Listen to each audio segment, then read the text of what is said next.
शायरी है तहज़ीब हाफ़ी की।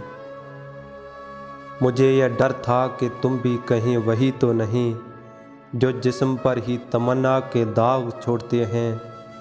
खुदा का शुक्र कि तुम उनसे मुख्तलिफ निकले जो फूल तोड़ के गुस्से में बाग छोड़ते हैं।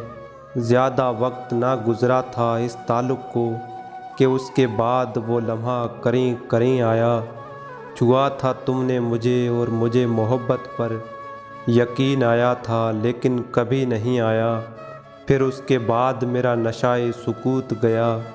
मैं कश्मकश में थी तुम मेरे खून लगते हो। मैं अमरता तुम्हें सोचूं तो मेरे साहिर हो। मैं फारिया तुम्हें देखूं तो जून लगते हो।